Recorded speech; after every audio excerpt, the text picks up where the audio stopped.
It's a longer passage this morning, so you could be seated. The passage is John 11:1 through 45.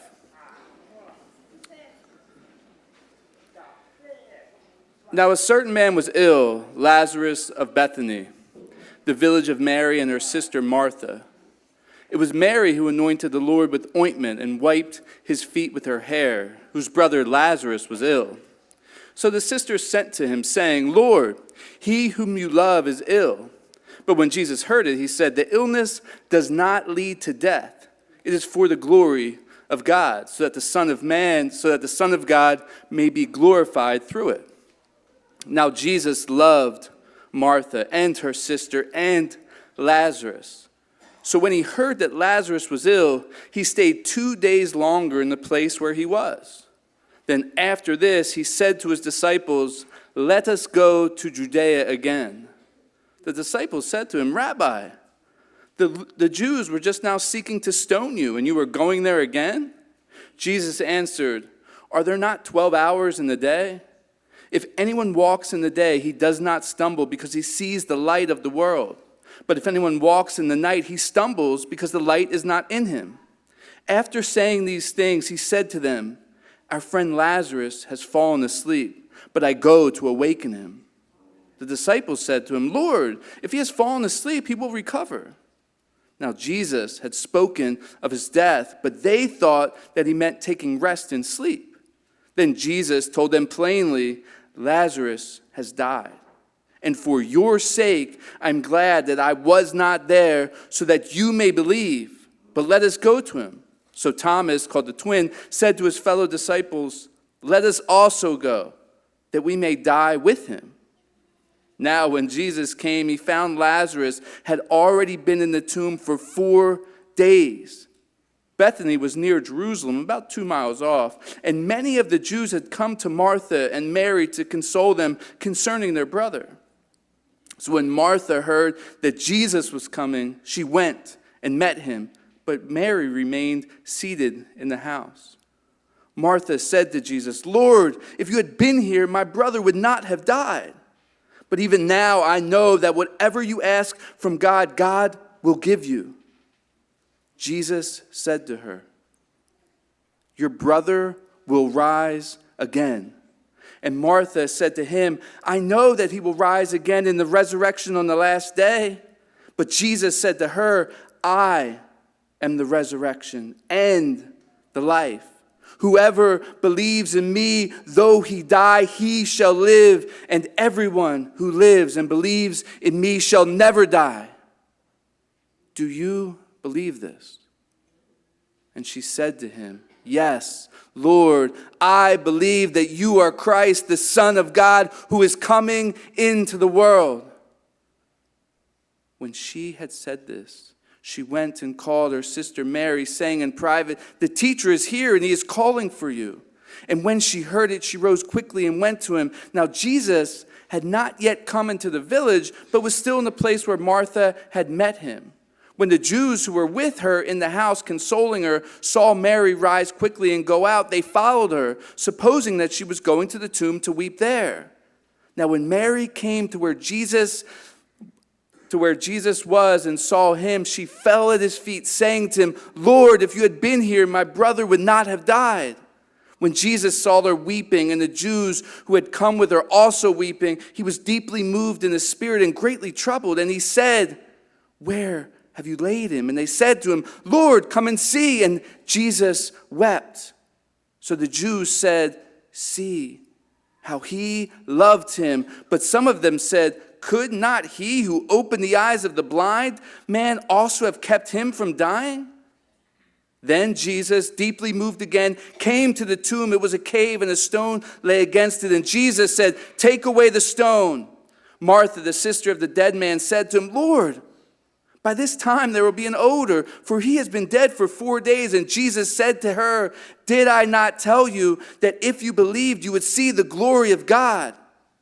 So they took away the stone. And Jesus lifted up his eyes and said, Father, I thank you that you have heard me. I knew that you always hear me, but I said this on the account of the people standing around, that they may believe that you sent me.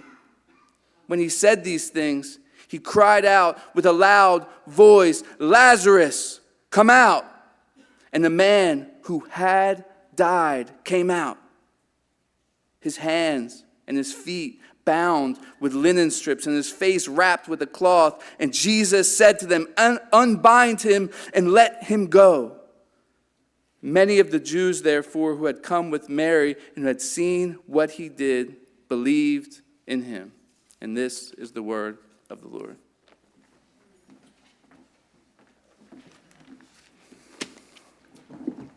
All right.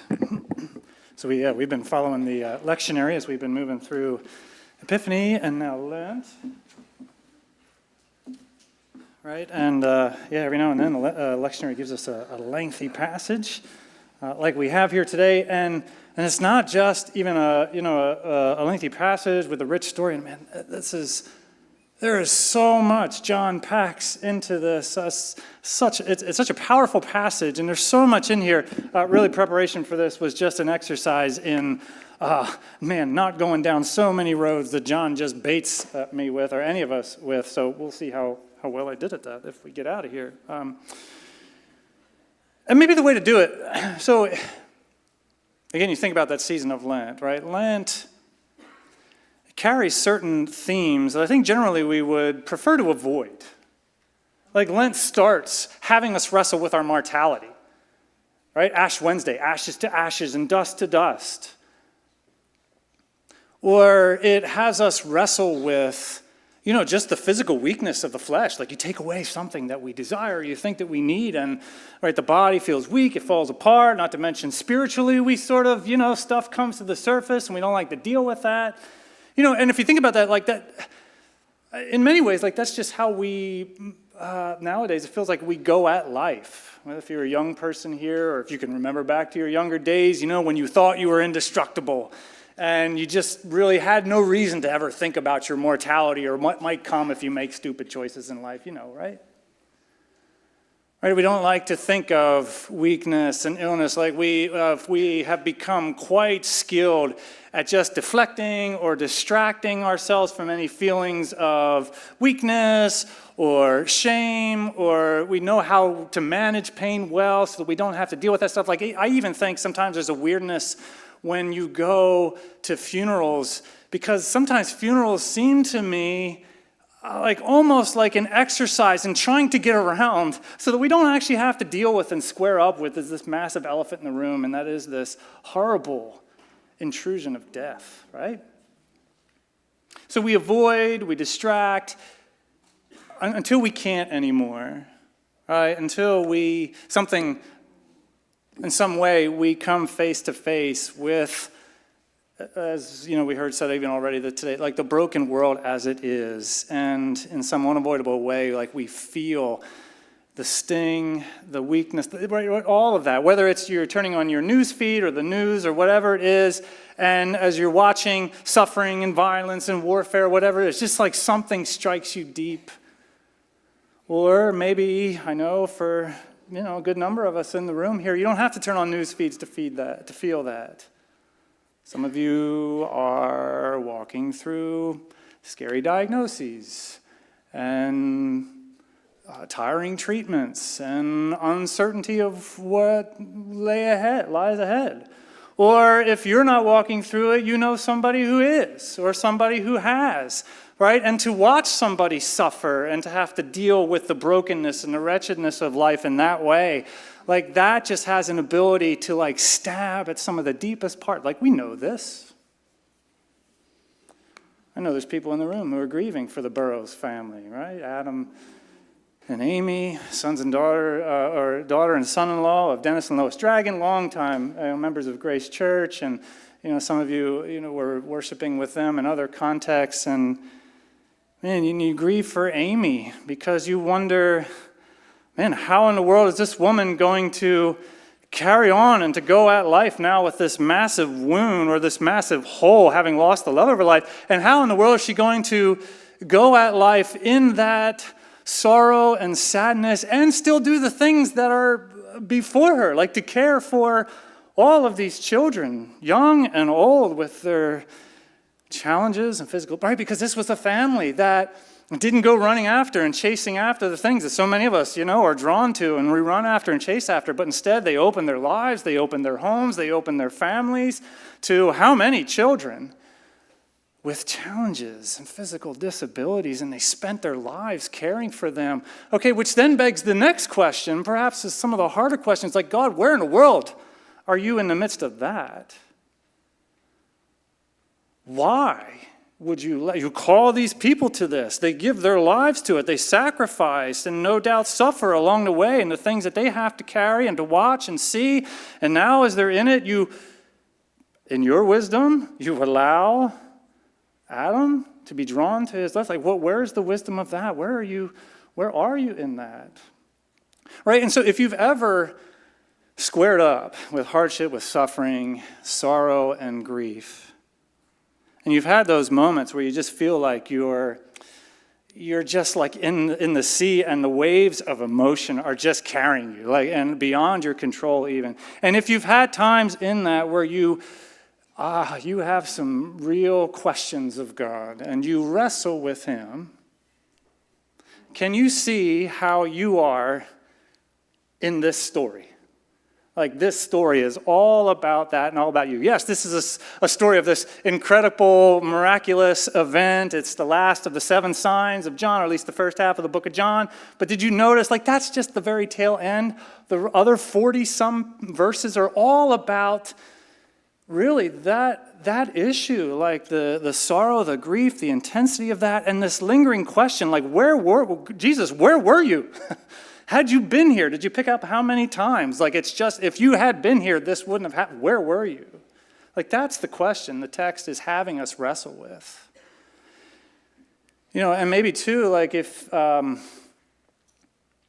here and you're new to the scriptures and new to Jesus and you're just curious about following him and what the life of faith and pursuit of him looks like, maybe you even, like, that issue of these two things, the brokenness of the world and the sorrow and suffering that produces, and this idea of a God who is benevolent and good and merciful and yet has the power to stop that, and how those two things go together, like that may be a wall or a barrier for you. Like, it's a wall and a barrier for so many people. And I guess just what I would say to you is what the scripture always wants to do in relation to that question is drive you to a person and to a relationship with that person, right? It wants to drive to that issue. Yeah, where is Jesus? Who is Jesus in relation to all that? Which may or may not be satisfying to you, right? Because we live in the modern world and we like to have a nice, neat, philosophical answer to how a good God can exist, an all-powerful one, and yet the existence of evil and suffering and all that. The ancient world just didn't think in that category. That was not a barrier or a wall for them for belief. They knew where evil and suffering came from, and they had their answers. But even still, I think for us, that gets to part of the uniqueness of what the Christian faith is, that it is all centered on this person and a relationship with him. And so the deeper question is, where is Jesus and who is he in relation to these things that strike so deep and cause such pain and sorrow? So that's kind of how a big picture what I'm going after, and you can pick it up right from the very beginning. The text is clear. You have this family that's in grief and that's in suffering. And Jesus is not there. He was there. Actually, if you back up in chapter 10, like, he was there. He was in Judea. He was in Jerusalem, which is real close to Bethany, and was no doubt hanging out with his good friends, Mary and Martha and Lazarus. But now, in this moment of crisis, as Lazarus falls sick and as the waves of death are coming over him, Jesus is not there. He's on the other side of the Jordan, probably a day's journey away. And he's there because, things had gotten to a level in Jerusalem where if the religious authorities could get their hands on him, like the disciples said, they were going to stone him. They were going to end it here. And Jesus was saying, the common refrain throughout the book of John, it's not time. My hour has not yet come. And so we're slipping town. We're going back across the Jordan, as the text says, back to where John was baptizing out in the wilderness. But so that creates this tension. And maybe, just, I don't know, I'm always cautious to read too much into John, but John is such the masterful storyteller and the masterful writer, and John has his audience in view, and John wastes no stories. He wastes no ink when he's telling this. And so I can't help but imagine that John has his readers in view who that is their lived experience. In the decades and the years after the death and resurrection of Jesus, things got hot for the church, right? That same persecution that the religious authorities aimed at Jesus, now they aim at his followers who are going out and testifying to him. Or eventually later, Rome would get in on the game and sort of like, put the pressure on, put on the squeeze and the persecution and the hardship of the church. And so as the church is going through these things, right, it's that same question. Well, we can remember when Jesus was here with us, and now he's not here. So anyway, I'm sorry. There you go, Jesus. Sorry. We'll see if we keep up with this. Slides or not, you'll just have to follow along. So as we pick it up, right, Jesus and his disciples, again, across the Jordan, and Mary and Martha, they send word, they send a messenger to Jesus that Lazarus, your good friend, has fallen deathly ill. Okay, and now starts this back and forth with his disciples, which is so dense with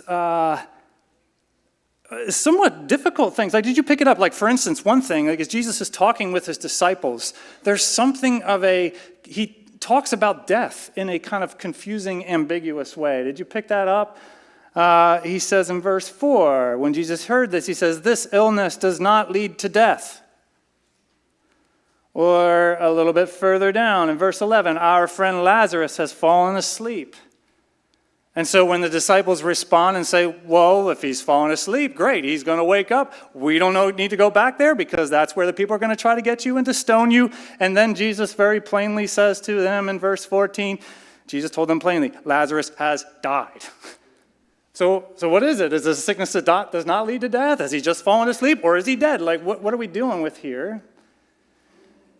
And maybe, again, man, some of these things you want to dive down and really unpack, but maybe the simplest way to go at this, at least in my head, is to understand that the biblical concept of death is bigger than we modern folk think about it, right? We just think about it in biomechanical ways, like our bodies and our organs, they fail, they shut down, and when they do, body is dead. Biblically speaking, it's much more than that. Like death, in the broadest sense, is separation. It's separation from our bodies and from the life that we were meant to live. Or it's separation from, our creation, the creation that we were meant to inhabit, or the relationships that we were made to enjoy. Or death ultimately is separation from our Creator, our life giver, and our life sustainer. Right, again, that's a rich biblical concept in and of itself, which we talked about a lot when we were working through that passage, those texts on the Holy Spirit. Like, life is not just something that God gives to us, breathes in us, and then boom, off we go with it. But it's this picture that every moment of our life, every breath that we breathe is all from our Creator and our Sustainer. Right, so death in some ways is a separation from all of that. And so when you think of it in that terms, like there is a sense where, I can be separated from some of that. Like in death, my body, I can be separated from my body and from the life that I was made to live, but maybe I'm not separated so much from my Creator, or maybe playing with some ambiguity, or maybe if you look about it the other way, I think it was fuzzy. A couple of weeks, I think a month or so ago, I had the opportunity to speak at the DC chapel, and I was told going into it, good luck trying to live up to Fuzzy's message from a year ago when he was apparently in Genesis 2 and talked about the fall, and I guess in some ways, said to people like that in that moment when they were cast out of the garden sanctuary in the garden presence of the living God, like somehow, I guess he referred to them as zombies at that point, where they were like living dead in a way, like that they were living, but they were carrying around now something of death in them as they were separated from that intimate closeness and presence of the living God as they were made to. So anyway, I think we'll come back and bring a little bit more clarity to that, but let's keep on going. So we find out here that Jesus, he gets word and he waits 2 days. And we think, well, what is that? Like your dear friend is in the throes of death. Like, wouldn't you want to just go and be near to? Like, why do you stay away? At worst, like you think, like, do you not, maybe you didn't love him as much as we thought you did, or maybe you don't care, or maybe your fear of things got the best of you, or maybe too, like sometimes I've heard it said, well, Jesus wants to do this miracle thing, right? And so he's going to delay a little bit so that the sickness goes all the way and kills him. That's not what happens, and you get the sense of that. When Jesus shows up finally to Bethany, did you pick up how many days has he been dead? 4. Across the Jordan where Jesus is maybe at best a 1 day's journey. That's really stretching it. 1 day's journey from Bethany. So the messenger, while Lazarus is still sick and alive, travels 1 day across the Jordan. Jesus waits 2 days, and then they maybe do the 1 day journey back. And there's your 4 days right there. And he's already been dead for 4 days, which clues you in that probably Lazarus died either right around or shortly after the messenger took off. And Jesus knows this. That's why he says plainly, Lazarus has died. Somehow Jesus is aware. Right? So we don't necessarily know why he delays, why he waits. You could take a guess. I've read some commentators that did take some guess, as he knows that there's something of the glory of God that's going to be unveiled here, maybe he waits until, like the 4 days would be the marker for people in the ancient world. Okay, yeah, this brother is dead. They didn't have all the scientific technologies maybe that we have, and so, it was known that you think somebody's dead, and then a couple hours, or maybe even a day, whoa, they're back, whatever.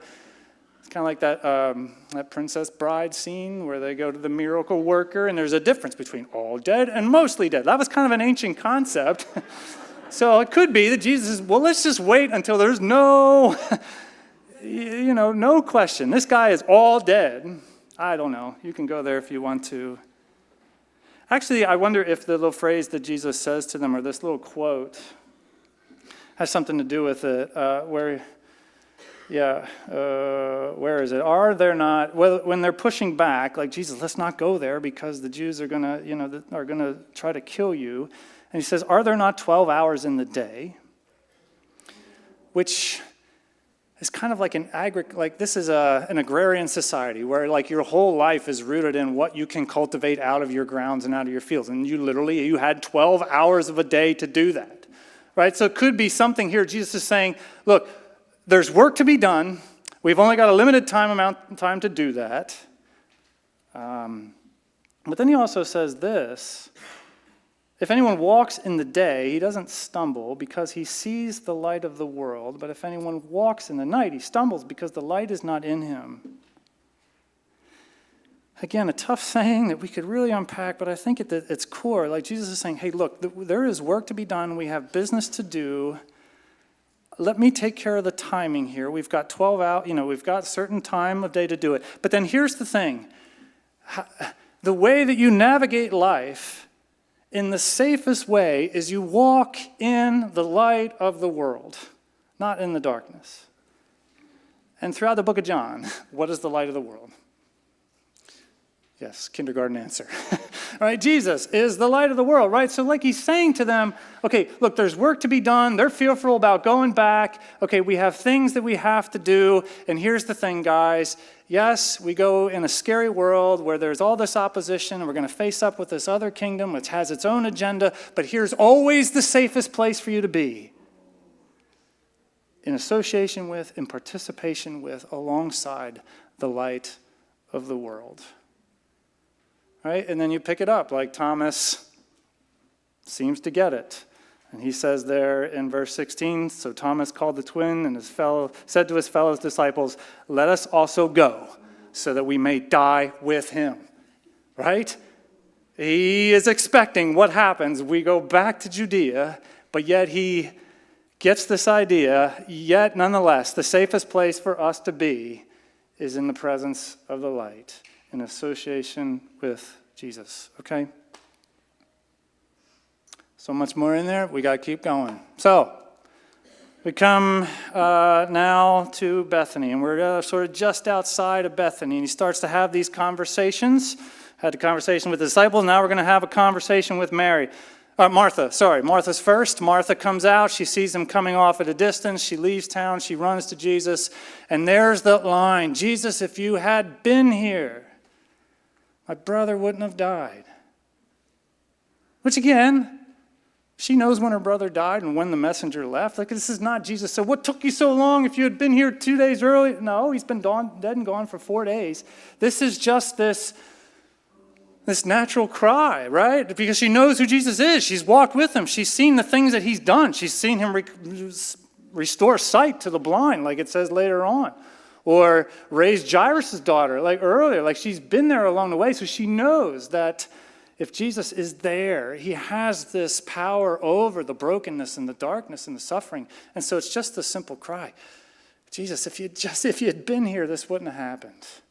You were here, and now you're gone. Had you been here, man, this wouldn't have happened.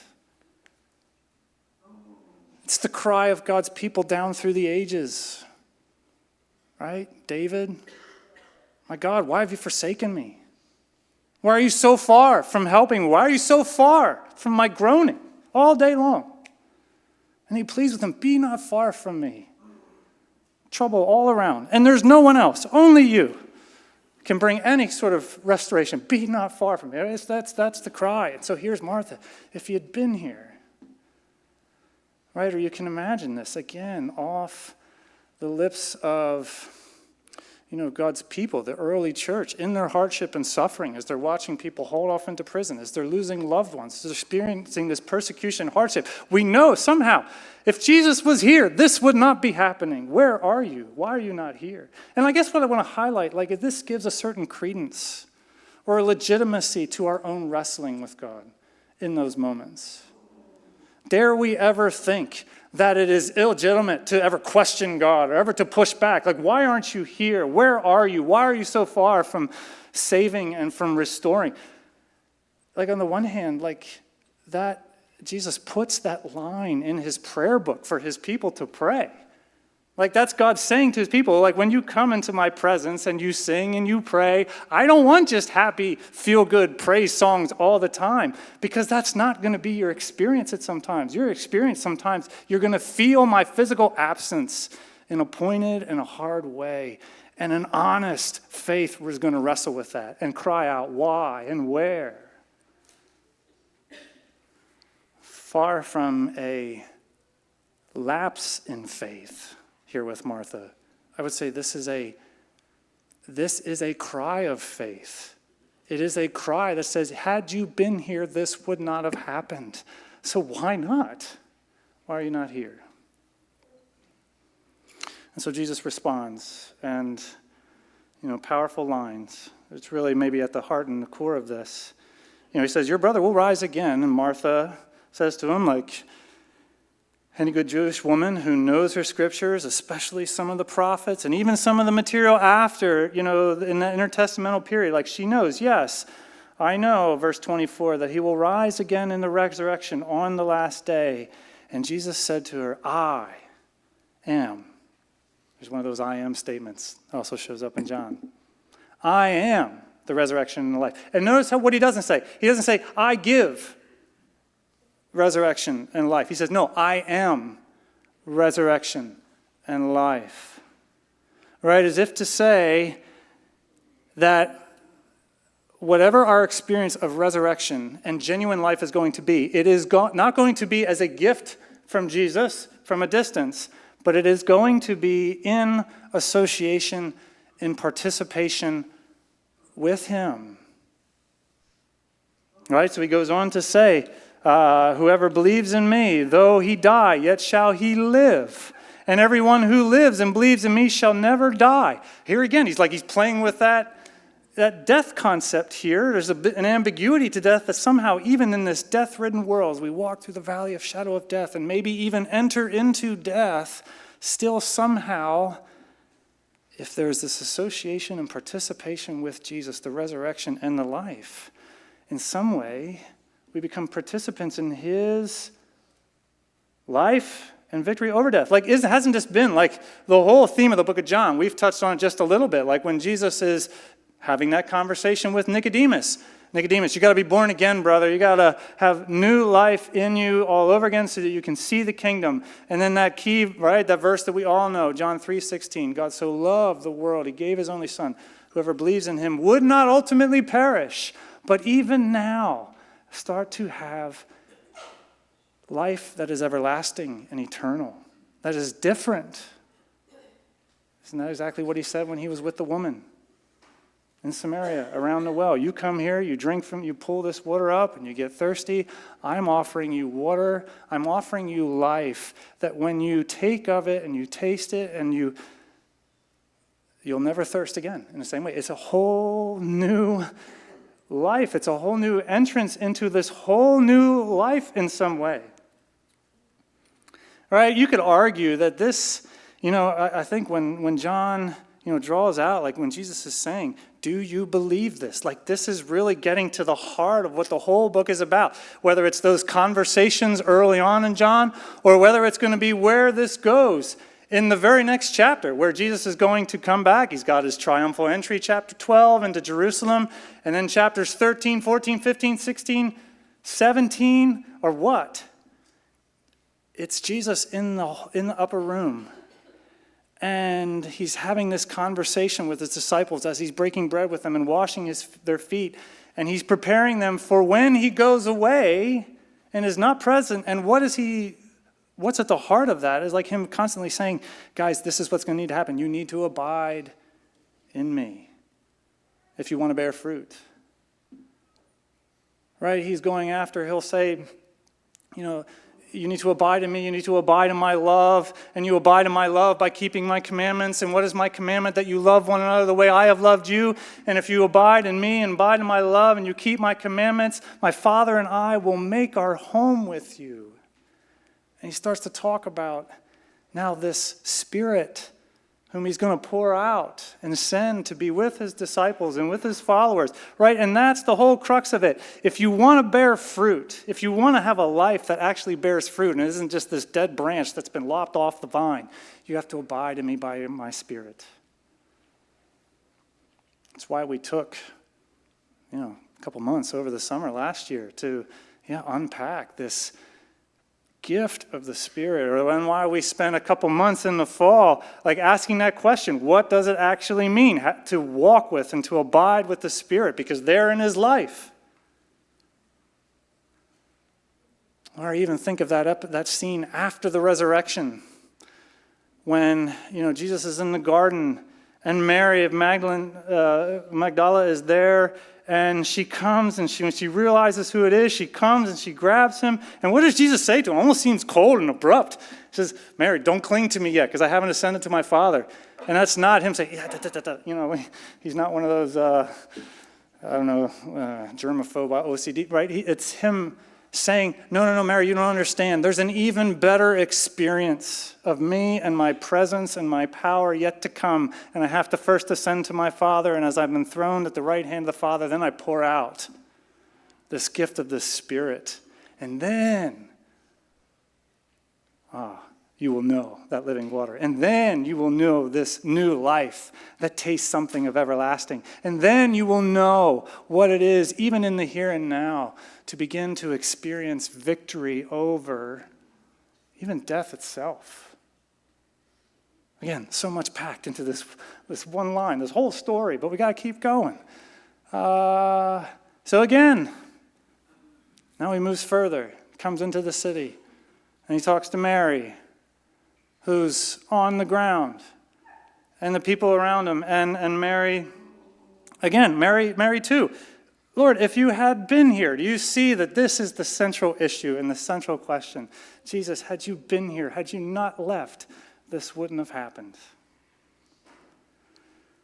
And this scene is always so encouraging to me personally, like as Jesus, the text literally says, as he sees Mary in her grief. And by the way, I should say it this way. Our English translations really fall short in this section. Please, I'm no Greek expert. I did a little bit better in Hebrew than I did in the Greek, but even still. But I have learned these Greek words. When you read it in English, it sounds like Jesus, he's there and he sees Mary weeping and he sees everybody else weeping like you would normally see at a funeral or whatever. And Jesus, being the ever empathetic one, feels what they're feeling. And then comes that verse, John 11:35, the favorite one of all kid. Jesus wept, right? And he weeps with him. Yes, he does. But actually, when you see it in its original language, you realize that there is a tempest that is stirring inside Jesus as he's watching this play out. And as he's looking at the wreckage of the scene and he's seeing what death has taken from these people that he loves, these people that he counts as friends. Right? We haven't even got to Lazarus yet, but he just sees how his people are stabbed through the heart with pain and sorrow and death. Right? It says he is deeply moved. In the Hebrew or in the Greek, that's ebrameomai, which is like a sound. I've talked about this recently with folks. Like that's a sound in other Greek literature that a horse would make. It's like this guttural noise that comes out of a horse as is carrying a general into battle. Right, so you can picture like these, war scene, like an ancient war scene where you have your two lines drawn and you have the general out in front with his sword on his horse and he yells, "Charge!" And the uproar comes from all the people, and like the horse gets in on it, and the horse like starts to snort, and or whatever the horse is, I don't know, whatever noise that is. That's ebrameomai, right? So like as Jesus is taking that in, like something is welling up in him, something is being agitated. That's the word tarasso. It doesn't just say there that his spirit was, our English says his spirit was greatly troubled. Tarasso literally means more agitated, like it's what happens if you dip your finger in a cup of water and you stir it around, like it gets a little, or more so, like you imagine a sea as a storm is coming over it. And as the wind is starting to blow over the waters, like the waters are kicking up and you're seeing the whitecaps and it's busting, the spray, like that's what's going on inside of Jesus. Tarasso, he is agitated. And as he is watching his enemy take and destroy. Right, it's ebrameomai. That actually comes up again twice, like in verse, can't see it. Whatever it is, 38, is that where? I don't know. Then Jesus, deeply moved again, ebrameomai again. He comes to the tomb, right? And here's the picture. He comes to the tomb, and it's not any quiet, okay, guys, watch this. Lazarus, come on out. No, like he brings all of that agitation, all of that fury, and that ebrameomai, that war shout. And he does that. He comes to the tomb and he literally shouts. It says, "Lazarus, come out." Sorry, there it is. What's happening there? Like, do you see? Like, this is confrontation. This is Jesus here at this point, now confronting the great enemy of death. And it would be so easy for me to go off and rail on this. Like, dare we ever sanitize death and just make it into this, I don't know, how in the scriptures, death is, I think of Paul in 1 Corinthians 15, the last great enemy of God. And so here, what's happening at the tomb? It's Jesus' confrontation with the enemy that he detests so much. It's like Jesus yearns for this. He yearns to confront, to go to war with that which takes so much from the people that he loves. And what you get here at this tomb in this miracle, it's cool in and of itself, and as people see it, they believe, and the glory of God is shown. But actually what we're getting here is just a preview of what's about to come in chapters 12, 13 through 17, and then shortly thereafter, when Jesus ultimately is going to move even further down the valley of the shadow of death, and he's going to go to that ultimate confrontation with death. Right? I think like the picture that comes to mind is Jesus as the first responder. Like you think of, right, you think of like a burning building, and everybody's trying to run out of the burning building. What do the first responders do? They run into the building. They run into the flames so that they may, rescue anybody that's trapped in the clutches of the flames. Or if you're a fire person, you run in, firefighter, because you have a certain power, with this water to snuff out the flame. Like that's where the book of John goes, and that's where we're going here in a couple weeks, like Jesus running headlong into this ultimate confrontation with the power of death. Why? Because he wants to rescue and to save his people. And why? Because he is the resurrection of life, and he has this power to snuff it out. And so he's going to go right to the heart of it. He's going to feel all of it. He's going to feel the sting of it. He's going to feel the pain of it. He's going to feel in that moment like what God's people through the ages have felt. My God, why have you forsaken me? Where are you? Why are you so far from my groaning?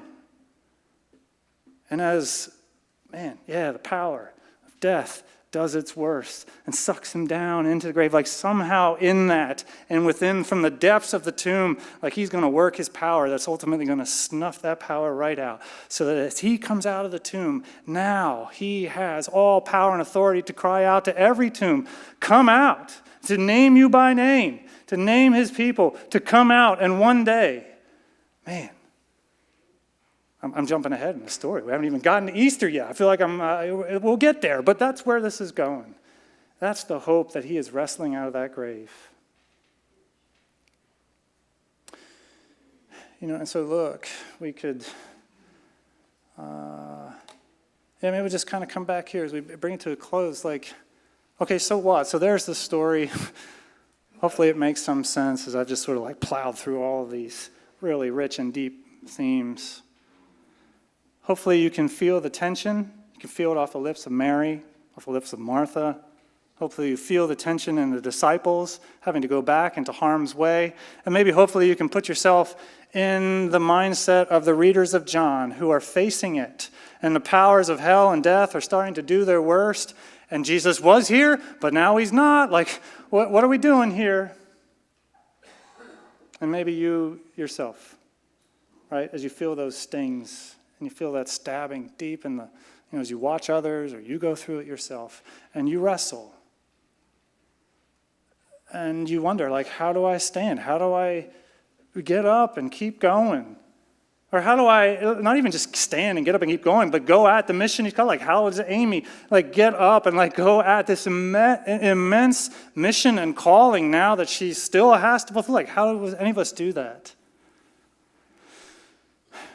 Well, I hope you've learned a couple things from this passage about who Jesus is and where he is in relation to suffering and death. And I hope, first of all, you see that he is one who sees and knows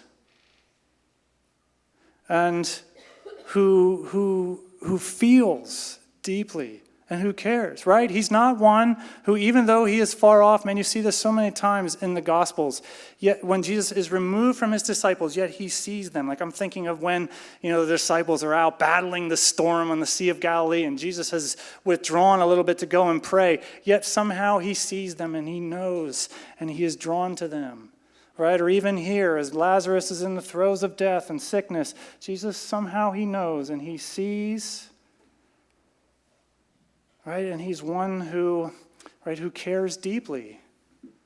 Right? He's not one who is just emotionless and distant and, whatever. When pain and sorrow are doing its worst, and people like he's ebrameomai, he's tarasso, and he's kleio, right? He's deeply moved, and he's, right? Which is to say that, like, the Christianity is not at all one of those religions out there that would say that, well, the way you navigate a pain-ridden world is just somehow you detach from it all. I'm thinking maybe sort of like, maybe Eastern concepts where, like, pain and suffering, that's all just Maya. That's just all illusion. And, the way you navigate that is somehow you detach from all earthly attachments and the things that you grow close to and you desire deeply so that when they're taken away, well, it doesn't hurt so much.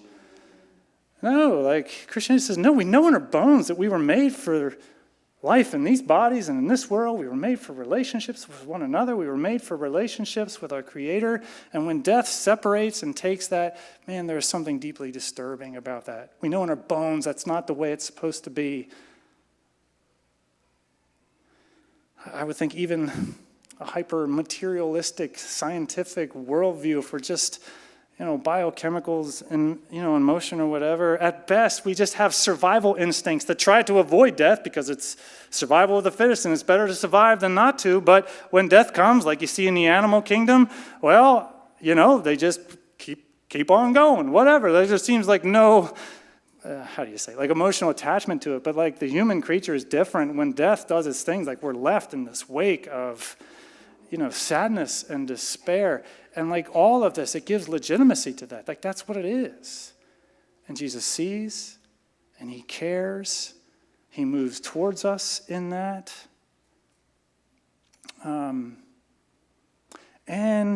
he feels it because he has moved so close to it, that he has endured it on himself. Like it's that seeing and knowing that compels him to actually do something about it, that he has done something about it. He's entered into the midst of it. He's felt the sting of death to its worst, all the way down to the cries of abandonment and separation.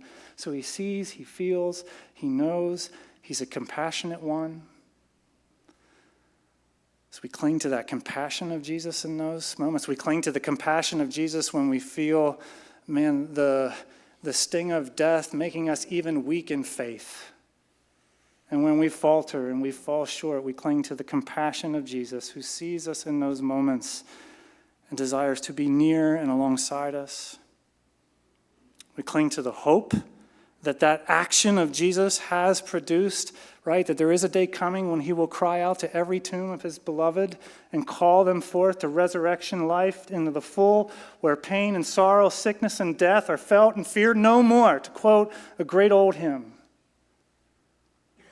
Right? And so we look forward to that great day in hope. And in the meantime, in this sort of experience of the absence of Jesus, as we wait for his return to bring all things to their right conclusion, well, you learn two things: that he is the resurrection and the life.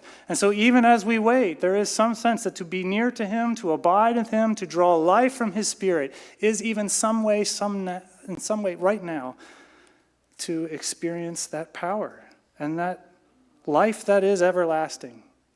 And so we cling, like Mary, not to the physical Jesus, but to the Spirit whom he has given to us. And we walk and we abide with him. And also, man, here's where we could point out too, if I'd had time, we would have unpacked it. Did you notice how many times it's like God's glory is going to be shown in this? Watch.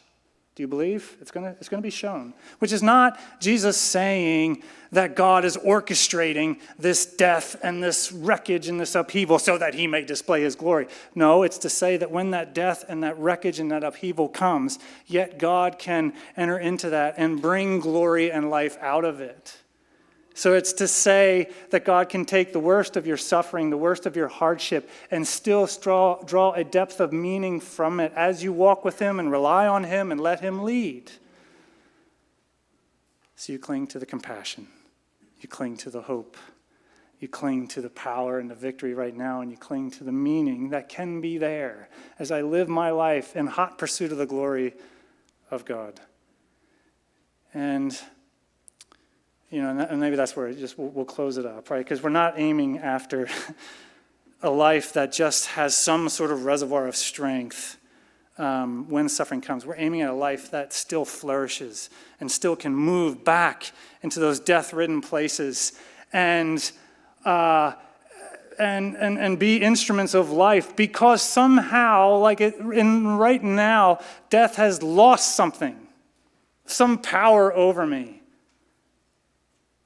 I've mentioned before, and this year was maybe the bigger of the years in terms of our ongoing warfare at the parsonage over here with those furry little critters that come out in the cold seasons. They come in from the cold outside, and somehow they find little nooks and crannies in that old building or whatever over there. And so it was one of those years. We resorted to even bring in a little feline friend for a little bit to see if this, because everything else wasn't working. Anyway, but that's a long story in itself. You can talk more to Amy and her post-traumatic stress as a result of all of that. But there's something about it, like, they're clockwork, right? They would come out like every night at 10:30, so you'd be sitting there watching TV, and then here comes one. Yep, he's right on cue. And like, this sounds terrible. Like, Amy probably hates me for even mentioning this, but like, even towards the end of the season, you start to see the little babies, like these little tiny little mice that come out, and they don't know us. They just come in the living room alone, and they just sit there and just like look at you. They're like, you literally could have just grabbed it and thrown it, right? But they're so cute. They're actually cute little things, right? And yet, you would think that these guys are like these hideous 10-head monsters, right? If you're like walking in the living room or the dining room late at night and one scurries across, like I would hear screams coming out of like you would think. But you wonder, like, where did that even come from? Like, look at these things. Like, they're just like these cute little, tiny little fur balls that are just standing there looking at us, I think, and for whatever reason, that's the illustration that comes to my mind when you think, like, when you grasp this, when you see what the Bible is holding before you, and in the midst of all that we wrestle with, right, somehow when you grasp onto the comfort, to the hope, to the power, and to the meaning, like somehow death has been rendered, dare I say, cute and furry. Like it's lost its power. It's like we can sing now a little bit of that the smack talk that Paul throws around in 1 Corinthians. Oh, death has been swallowed up in victory. Oh, death, where is your victory? Oh, death, where is your sting? Like, or imagine Lazarus, like the rest of his life. As the religious authority, as Jesus does his thing, ascends to the Father, and now the religious authorities come after Jesus' people who are testifying. They're probably going to want to come after Lazarus. Hey, Lazarus, shut up. You're not going to say that anymore. We're going to do our worst to you. And Lazarus probably saying, I will do no such thing. You can throw your worst at me. You can throw death at me. But here's this thing. I've had this encounter with one who has a peculiar relationship with life and death. I've tasted. I've seen his power. And so you can throw whatever you want at me. But I know this. He is the resurrection and the life. I know his kingdom will stand. And whatever kingdom you're participating in at the end of the day is going to fall flat. So I pray that all of us would go at life, maybe with that mindset, clinging desperately to the comfort, the power, the meaning, the hope, so that even as Jesus calls us into a death-ridden world to be his light, we can know that kingdom, its days are numbered. It's on its way out. Cling to the risen one, and you'll know resurrection life now and for all eternity. And you'll bear much fruit along the way. Amen? In the name of the Father, and the Son, and the Holy Spirit.